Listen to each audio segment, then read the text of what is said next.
Yo, what is going on, guys? Bexio back, and today we've got more Bitcoin stuff going on. The B word just finished. It was a Bitcoin like conference, and it's a large part. It started off with like information stuff about Bitcoin and the mining and energy usage, breaking down all this stuff. But the big part that everyone was listening to, everyone looked forward to, everyone wanted to hear all of their opinions was Jack Dorsey, Elon Musk, and Cathie Woods all coming together and talking about Bitcoin.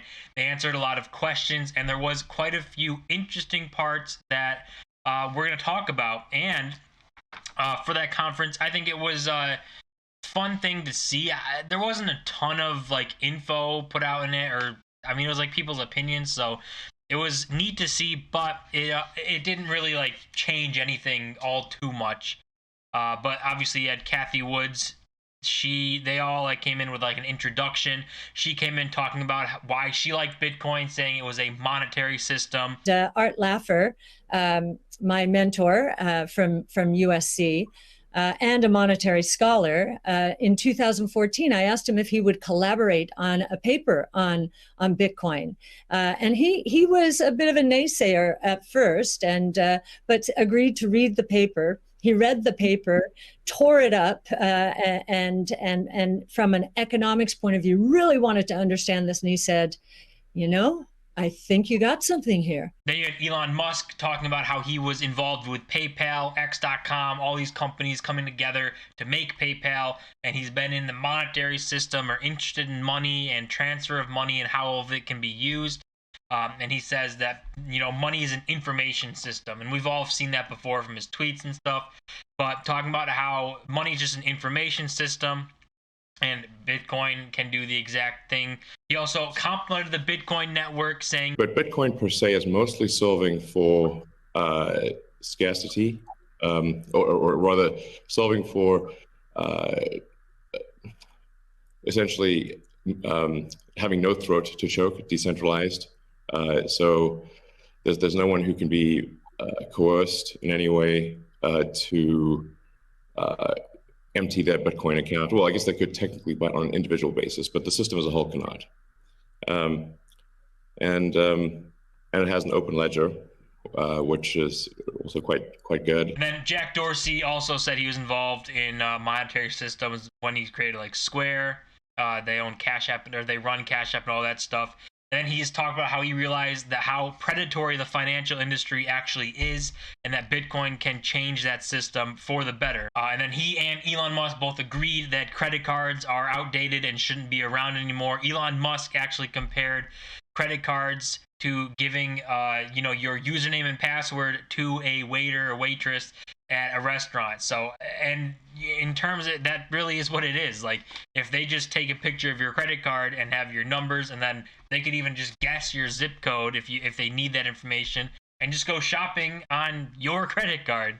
But one of the funniest things that was said during this whole thing was Elon Musk talking about crypto. He actually revealed that he owns Bitcoin, Tesla owns Bitcoin, and SpaceX owns Bitcoin. So two of his companies own Bitcoin. He personally owns Bitcoin, said he owns Ethereum and Dogecoin as well. But he said that, talking about crypto, because obviously he got a lot of hate and because he made misinformed opinions and stuff about Bitcoin. But he said that he'll pump, but he won't dump, is what he said. But the three things I own outside of SpaceX and Tesla, and obviously it's a Neuralink and Boring Company, but of any significance are Bitcoin by far, and then some Ethereum and some Doge. So if the price of Bitcoin goes down, I lose money. I'm not sort of I might pump, but I don't dump. So, meaning like he'll buy crypto or stuff or Bitcoin, but he's not going to dump it and sell it. So, I mean, I guess that's good. That's what we want to hear, people not selling their Bitcoin or dumping it or doing all of this. He talked about how it's financially not motivating for him to go after Bitcoin and stuff, kind of trying to justify his talks about Bitcoin and energy usage and all this stuff. But with more data and stuff coming out, I think we could see Tesla actually re-accept Bitcoin payments. I think he hinted towards it, said that Tesla at some point will re-accept Bitcoin payments and start that again, because he says Bitcoin's on a positive trajectory for this energy usage and energy FUD.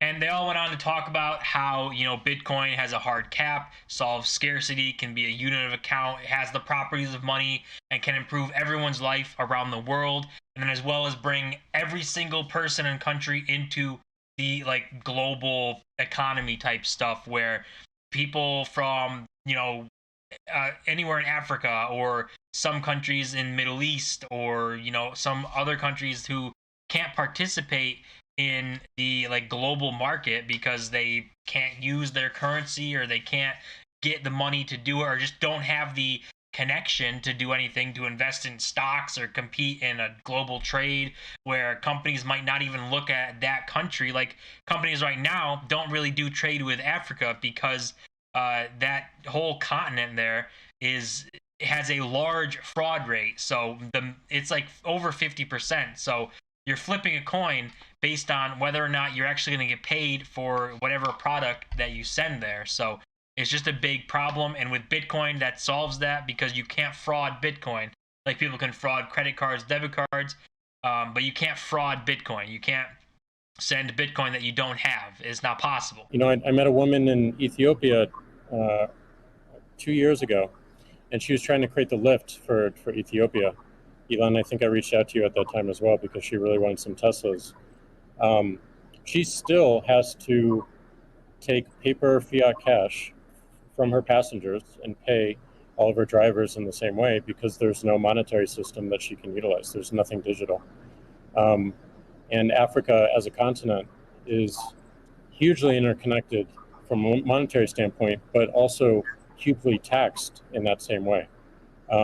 So a lot of the potential that I see, the internet having a native currency, helps her build her business in a much faster way. And also, if you consider something like Bitcoin existing before YouTube, before Twitter, before Facebook, a lot of the business models that we have today would not be the same. We would certainly not have the dependency we have upon the advertising business model if Bitcoin existed pre-Twitter. And I think the amount of business models that it enables, the amount of innovation it enables going forward, especially when you can consider the whole internet instead of going country by country by country by country, which you have to whenever you're dealing with finance, it really just opens the aperture. And then they finish this with all saying what they hope to see from Bitcoin. Elon Musk talked about Bitcoin and crypto, giving control to individuals and helping improve individual lives. Said he's a big proponent of that. Cathie Woods was talking about how this is like the internet in the early days, and no one could imagine what the internet would evolve into. And she says Bitcoin is a monetary system that is a similar thing. Nobody knows what this can evolve into, what things can come and affect it, if AI can come in and do something with a Bitcoin network. And it'd be interesting to see where all that goes. And Jack Dorsey said that he hopes that Bitcoin can create world peace. Says the stress and problems from the modern monetary system is something that is preventing that right now, or something that stands in the way, and thinks Bitcoin can act to solve this. So all those hopes for Bitcoin, I think, are things every single Bitcoiner has on their mind. It was interesting to see all three of these people, get together, have a discussion about Bitcoin, and just kind of not even like a debate. It was literally just a discussion. And it was neat to see, but all in all, not a huge amount of information taken out or put out there from this. It wasn't something that I don't think was meant to be very informative or new breaking news or something. It was just a discussion, exactly what it was, and it was interesting to sit and see. So, as always, guys, don't forget to smash that like button and subscribe. We're on the road to 1,000 subscribers. See you guys in my next video.